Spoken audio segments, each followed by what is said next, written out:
नमस्कार दोस्तों। जो इस समय जो मिडिल ईस्ट में जो अमेरिका और इजराइल और ईरान के बीच का जो जंग है वो बहुत ज़्यादा इस समय आक्रामक मोड पे हो गया है। अमेरिका और इजराइल दोनों ही देशों ने मिलकर ईरान पर बहुत ज़्यादा क्रिटिकल अटैक किए हैं। उसमें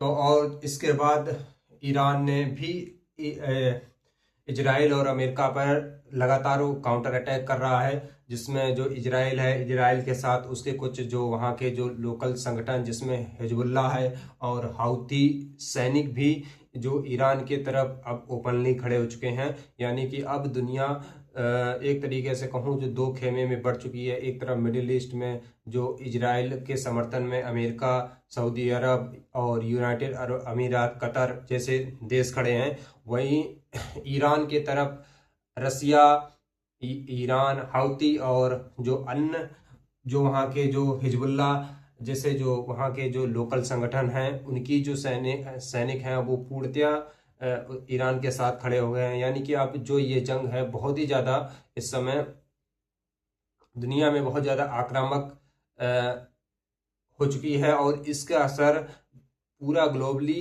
दिखने भी लगा है।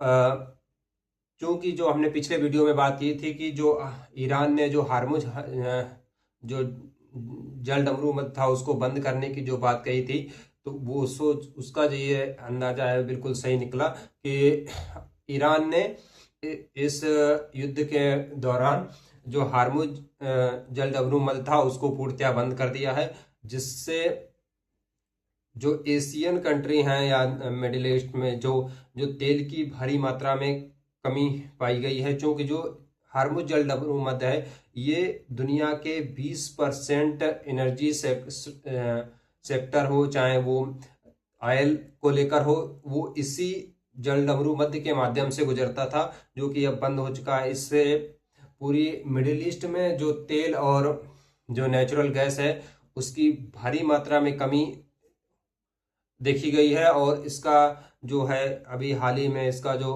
प्रभाव भारत में बहुत ज़्यादा दिख रहा है कि ऑयल और तेल की बहुत ज़्यादा शॉर्टेज हो गई है।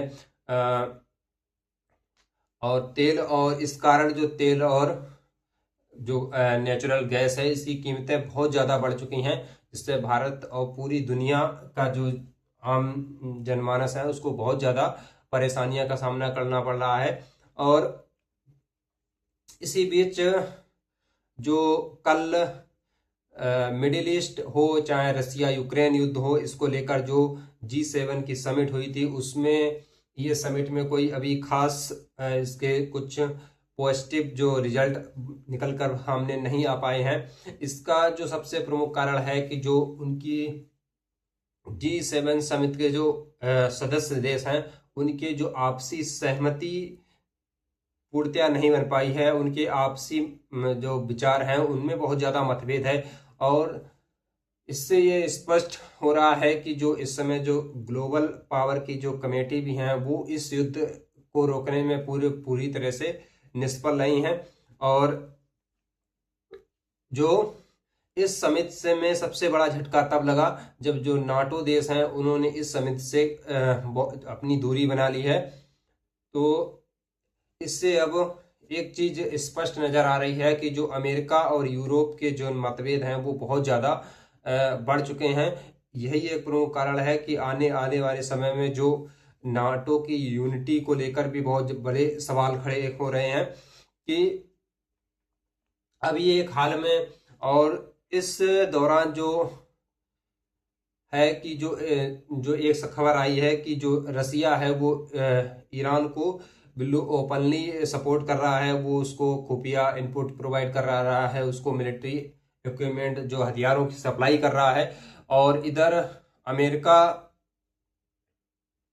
इजराइल के समर्थन में खड़ा है। तो ये इस समय सिचुएशन ऐसी बन गई है कि दुनिया की जो शीर्ष दो महाशक्तियां हैं उनके बीच में अब डायरेक्ट टकराव होने की संभावना है।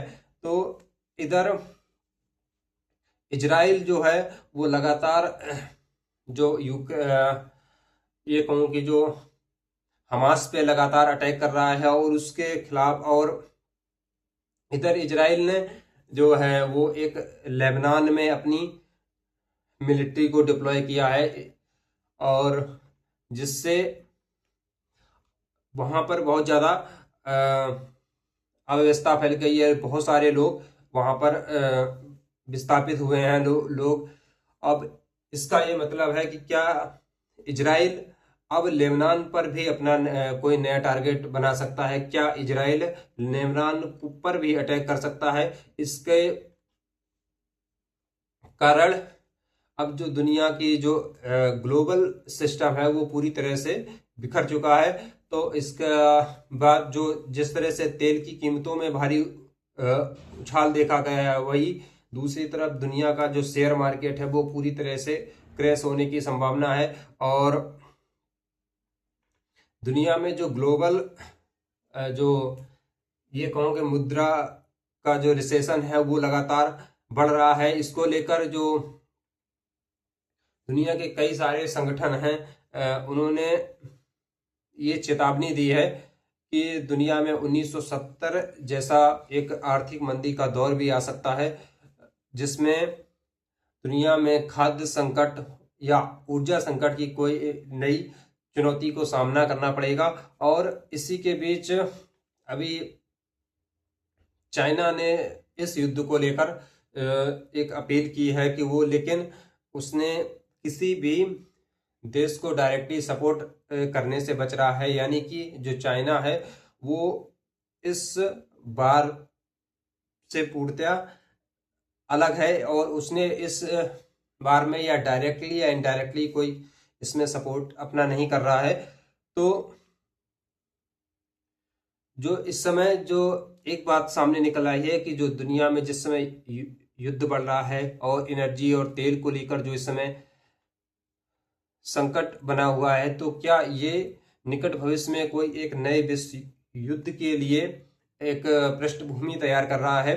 तो इस पर आपकी क्या राय है? आप अपने इस कमेंट में जरूर बताएं। धन्यवाद।